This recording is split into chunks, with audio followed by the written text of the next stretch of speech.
1988. La película Duro de Matar está explotando literalmente los cines.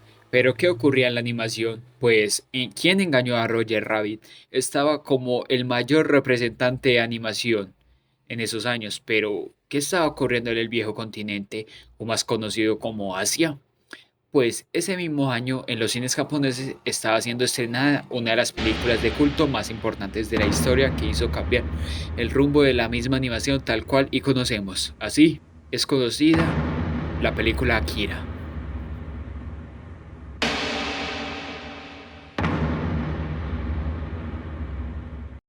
Estrenada en el año previamente mencionado, Akira es una película de animación de origen japonés basada en el manga del mismo nombre, lanzada en el año 1982 por el mangaka Katsuhiro Otomo, que por dato curioso, él fue el director y encargado de adaptar la película.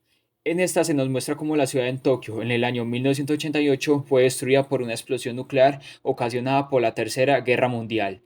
30 años después, en 2019, se nos muestra una Tokio más diferente que su predecesora, con rascacielos gigantes que superan las mayores alturas, una tecnología más avanzada que incluso la nuestra actual. Pero no todo es color de rosa. Se nos muestra una sociedad dividida y en protestas constantes por las diferencias que tienen con el gobierno. Una corrupción y abuso de poder hasta el límite. Aparte de eso, se nos muestra cómo las bandas de motociclistas han tomado las calles de la ciudad, generando caos a su alrededor. Entre esta introducción larga, nos muestran a dos de nuestros personajes principales, Kaneda y Tetsuo. Super, 12 000 tours minute. Dos motociclistas que luchan por adueñarse de las carreteras, incluso llevándose unos cuantos por su camino. Hablaría más, pero no quiero hacerles spoiler. Pero si no lo han visto, no se preocupen, no hablaremos de la historia en este video.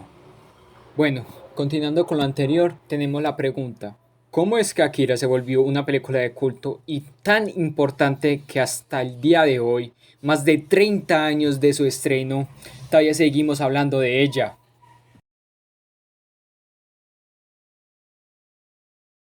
El desarrollo de la película Akira fue tan desastroso que decir la palabra caos es muy corto. En su estreno y en el tiempo que estuvo en el país nipón fue un desastre y un fracaso en taquilla que ni siquiera pudo recuperar su presupuesto inicial, fue un total de 700 millones de yenes de aquella época, que para decirlo es un presupuesto demasiado gigante para una película. Si para esa época era un caos total y un gran presupuesto, no me imagino cómo sería ahora con la inflación incluida.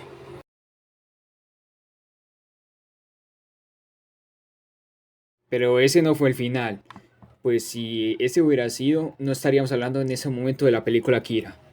Pues varios meses después de su estreno en Japón y ser un rotundo fracaso en este país, fue llevada a los cines del occidente, donde fue elogiada por su diferencia a la animación que estaba mostrada en ese momento, ya que se había acostumbrado de que la animación solo era dirigida para un público infantil y esta se alejaba mucho de esta rutina, siendo dirigida para mayores de 16 años por su violencia y su crudeza. Aquella cosa que lo hacía diferenciar de otras películas hizo llamar la atención de gran parte del occidente, haciendo que en recaudación de los cines en este continente habría sido más de 43 millones de dólares, que resultó en su recaudación y recuperar su presupuesto inicial. Una película hecha para japoneses que fracasa, pero para el occidente una obra maestra y un éxito total. Cosas de la vida. Hablando ya de otra parte técnica, la película fue realizada mediante un proceso llamado animación de celdas, que resumidamente es la típica de animación tradicional, o sea, hecha fotograma por fotograma, dibujado individualmente por una persona o por un grupo de varias personas. Entonces imagínate cuántas cantidades de personas de diferentes empresas, que ya vamos a llegar a ese punto, fabricando una escena por semanas para crear esa película. Imagínate tanta cosa en eso y tanto amor que le hicieron a esa película para llegar hasta ese punto. Imagínate. Aparte de cosas más técnicas, en la creación de esta se usaron varias técnicas de animación como la creación de cientos de colores, ya que gran parte de la película transcurre en horario de la noche. Incluso diseñaron nuevos colores para crear esta hazaña de gran admirar. Siguiendo con la animación, no hay nada que enviar de Akira. Todo se siente fluido y bien detallado, lo que muestra el gran esfuerzo que hicieron los animadores de aquellos años para crearla, invirtiendo horas y mucho dinero. Aunque fue un fracaso en Japón, demostró el cariño que le tuvieron a esta película y la gran expectativa que tenían.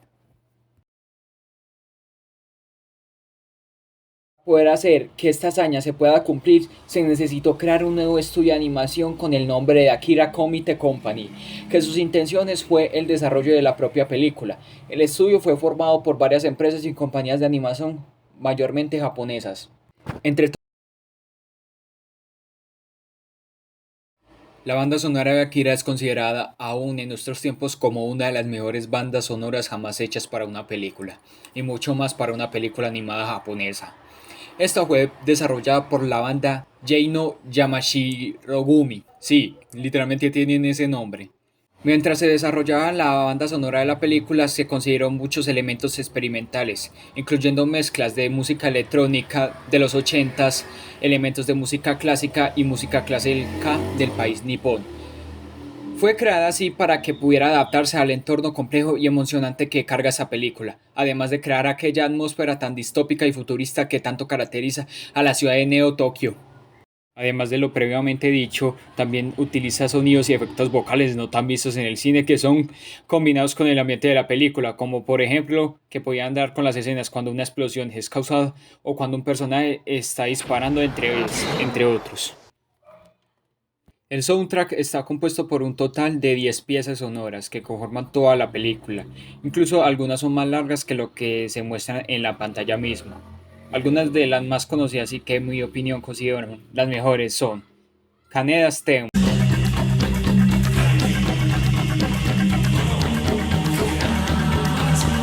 Bate Against Clown,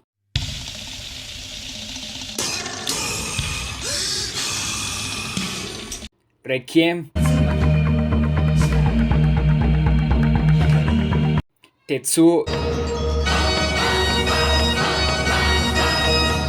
y Son Mion.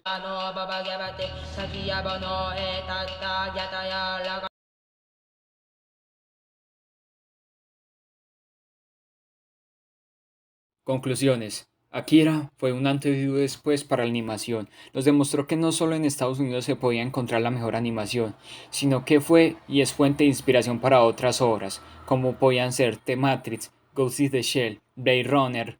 Además, fue una inspiración para que el anime que tal y conocemos llegara a Occidente y se volviera tan popular. Literalmente, todo lo que conocemos y lo que ha llegado de Japón hacia Occidente, mayormente anime, es gracias a Akira. Eso fue todo, espero que les haya gustado. Soy Akitar y me les despido.